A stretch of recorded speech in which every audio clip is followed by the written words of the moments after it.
Hello students, कैसे हैं बेटा आप सब। कल वाली वीडियो में बेटा हमने एवरेज स्पीड का कॉन्सेप्ट स्टडी किया था एंड कुछ टॉपिक हमने किए थे, जैसे कि स्केलर क्वांटिटी क्या होती है, वेक्टर क्वांटिटी क्या होती है, मैग्नीट्यूड किस चीज को बोलते हैं, यूनिट किस चीज को बोलते हैं। आज का हमारा कॉन्सेप्ट स्टार्ट होता है बेटा वेलोसिटी से। ठीक है, जो वेलोसिटी होती है that is similar to speed but with direction. ठीक है, अगर हम किसी ऑब्जेक्ट की स्पीड को डायरेक्शन के साथ बताते हैं तो इसका मतलब हम उसकी वेलोसिटी बता रहे हैं।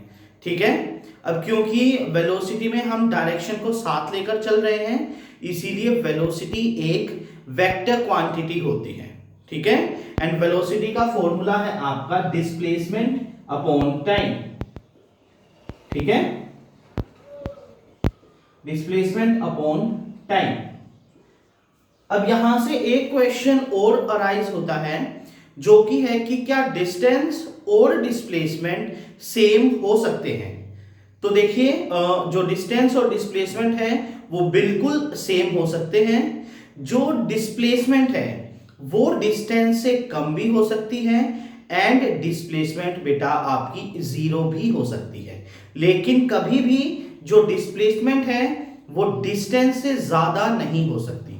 हम एग्जांपल से इसको समझते हैं। वापिस से हम ले रहे हैं राहुल को। ठीक है, राहुल ने अपनी जर्नी ए पॉइंट से स्टार्ट करी। आज राहुल जो है वो एक स्ट्रेट रोड के ऊपर जा रहा है। ठीक है, वो कहीं भी कर्व रोड के ऊपर नहीं जा रहा। तो देखिए, उसने अपनी जर्नी ए पॉइंट से स्टार्ट करी एंड वो बी पॉइंट तक पहुंच गया है।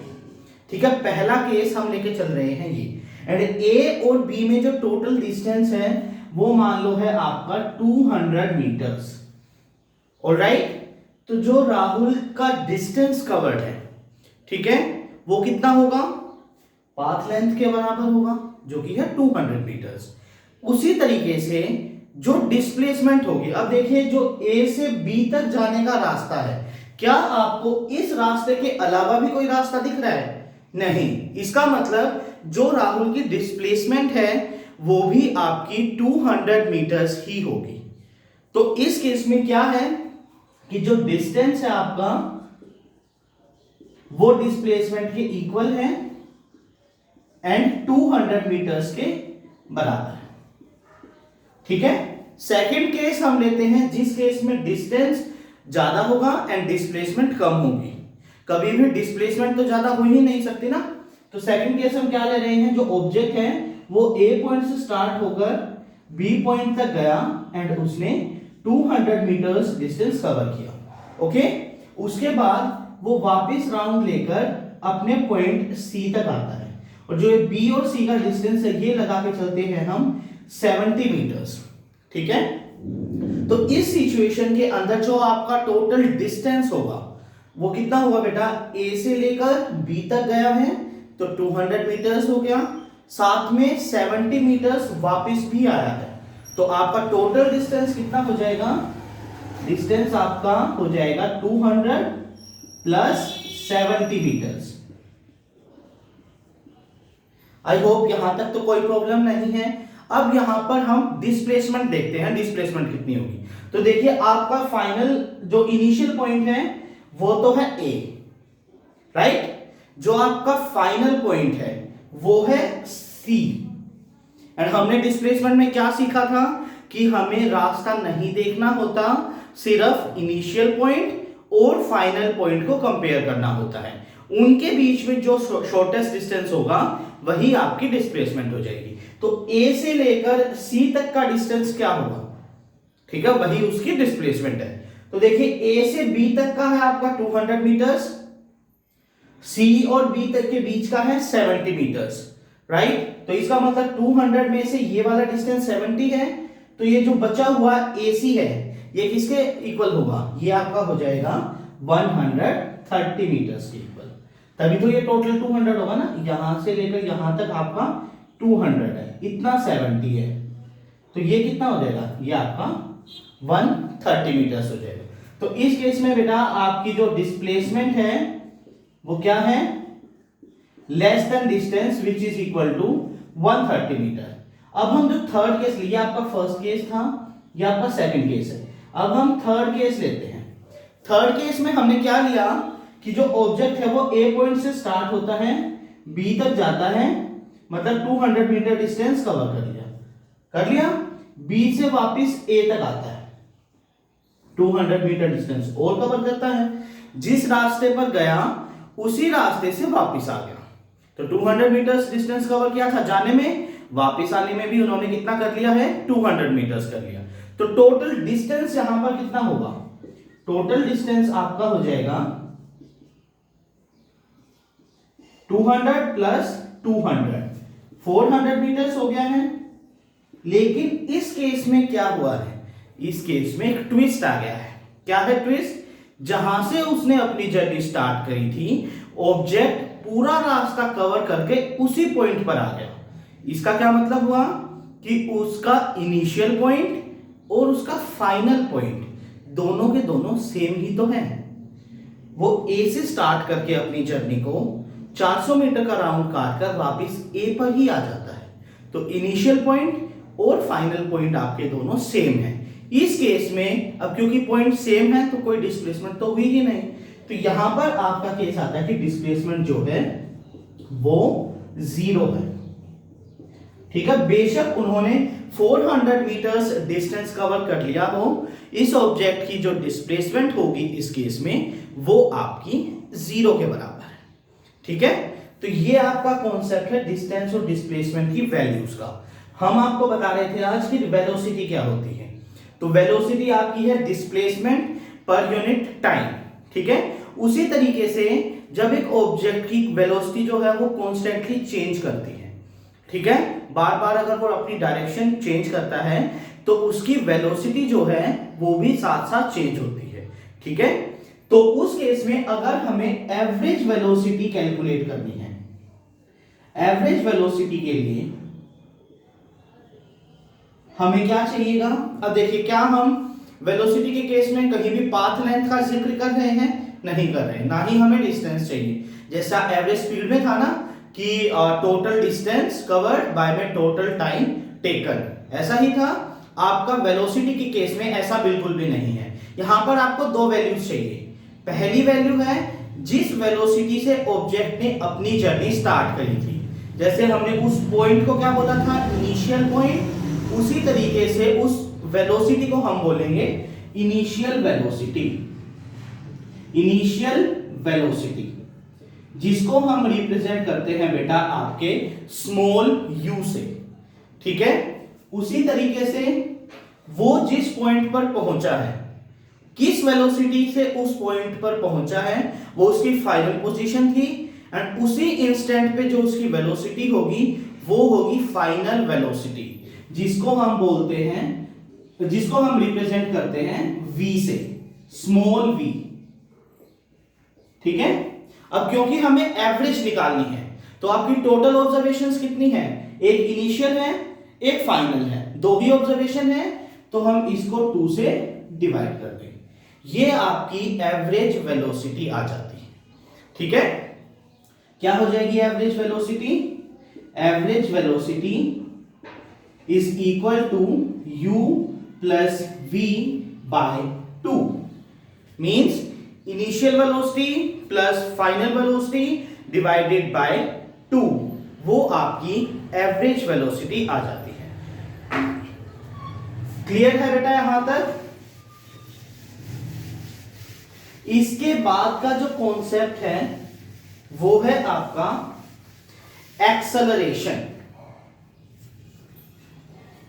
क्या है वो, एक्सेलरेशन।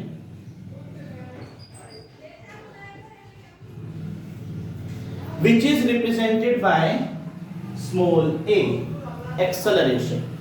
see, acceleration का क्या मतलब है, rate of change of velocity is termed as acceleration। क्या होता है बेटा acceleration, rate of change of velocity। क्या समझे इससे, एग्जाम्पल लेते हैं, एग्जाम्पल के बिना तो कुछ समझ ही नहीं आता ना। कोई भी एक ऑब्जेक्ट हमने ले लिया, हम मानते हैं बेटा उसकी इनिशियली वो 5 मीटर पर सेकंड की वेलोसिटी से चल रहा था एंड इसी वेलोसिटी से वो 5 सेकंड के लिए चला है, ठीक है। उसके बाद उन्होंने अपनी वेलोसिटी को इंक्रीज कर दिया है एंड वो 12 मीटर पर सेकंड तक चले गए, ठीक है। एंड ये 12 मीटर पर सेकंड तक पहुंचने के लिए उन्हें टाइम लग गया है 9 सेकंड्स, ठीक है। तो अभी अगर हम टोटल देखें तो क्या हो गया है, जो आपकी वेलोसिटी 5 थी वो कहां तक पहुंच गई है, 12 तक पहुंच गई है, ठीक है, इंक्रीज हुई है। तो टाइम के हिसाब से ये जो इंक्रीज आ रहा है हमारा, ठीक है, उसी के रेट को हम क्या बोल रहे हैं, एक्सेलरेशन बोल रहे हैं। See rate of change of velocity. अगर हमें किसी चीज में चेंज निकालना है, देखो अगर मैं एग्जांपल लेता हूं, आपके जैसे टेस्ट बहुत सारे चलते हैं, हम मानते हैं कि किसी स्टूडेंट ए के फर्स्ट सेमेस्टर एग्जामिनेशन में साइंस में आपके 60 मार्क्स आते हैं 80 में से, ठीक है, 60 मार्क्स आए। उसी स्टूडेंट के प्री बोर्ड्स के अंदर 72 मार्क्स आते हैं, ठीक है। फर्स्ट सेम में 60 आए हैं, सेकंड मतलब प्री बोर्ड्स में उनके आए हैं 72। तो इसीलिए क्या आप बता सकते हैं कि उस स्टूडेंट के चेंज ऑफ मार्क्स क्या है, चेंज का मतलब क्या होता है, डिफरेंस। पहले कितने थे, लास्ट बाद में कितने आए हैं, उनके बीच का जो गैप होता है वही हमारा चेंज है। तो गैप को हम कैसे निकालेंगे, जो प्री बोर्ड्स में मार्क्स आए हैं उसमें से फर्स्ट सेमेस्टर के मार्क्स हम डिडक्ट कर देंगे, राइट। तो मतलब जो डिफरेंस आया है वो कितने का आएगा बेटा, आपका 12 मार्क्स का डिफरेंस आएगा, है ना, 72 माइनस 60। तो उसी तरीके से जो चेंज ऑफ वेलोसिटी है वो कैसे निकलता है, final velocity minus initial velocity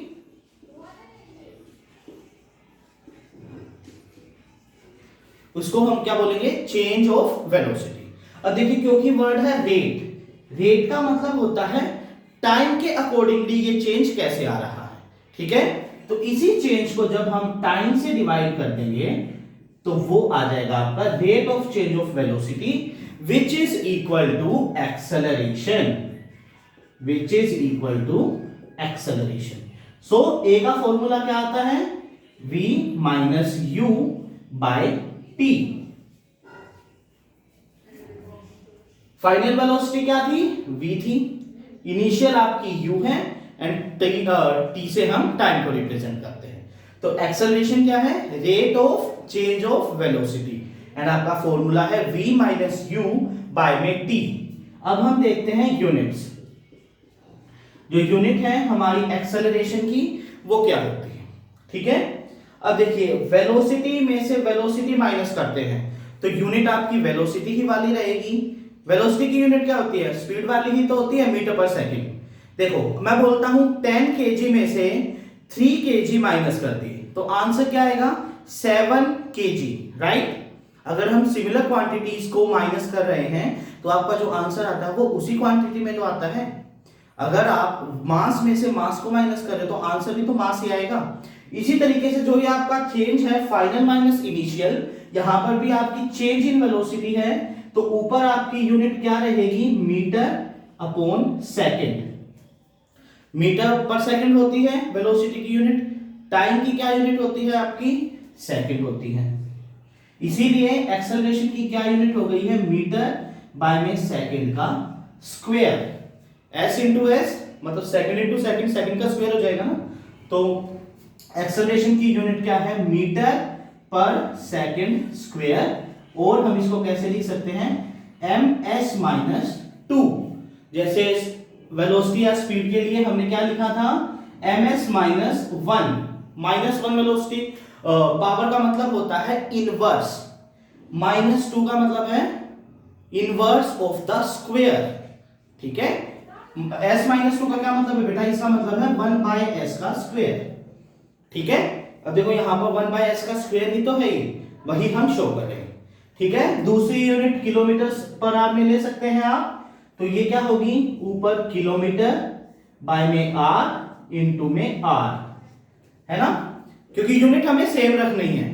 ऐसा नहीं है कि आप डिस्टेंस को मीटर में ले लोगे, टाइम को आवर्स में ले लोगे, या डिस्टेंस को किलोमीटर में ले लोगे एंड टाइम को सेकंड में ले लोगे, नहीं। कल मैंने कन्वर्जन का फॉर्मूला बताया था, वो आपको फॉलो करना है। अगर क्या था, याद है किसी को? अगर आपको किलोमीटर पर आवर को मीटर पर सेकंड में चेंज करना है तो कितने से मल्टीप्लाई करेंगे हम? 5/18, राइट। एंड अगर हमें मीटर पर सेकंड को किलोमीटर पर आवर में कन्वर्ट करना है तो मल्टीप्लाई करेंगे 18/5 से, ठीक है। तो आपकी सेकंड यूनिट आ जाएगी बेटा किलोमीटर पर आर स्क्वायर और km HR-2 किलोमीटर पर आर स्क्वायर, ठीक है।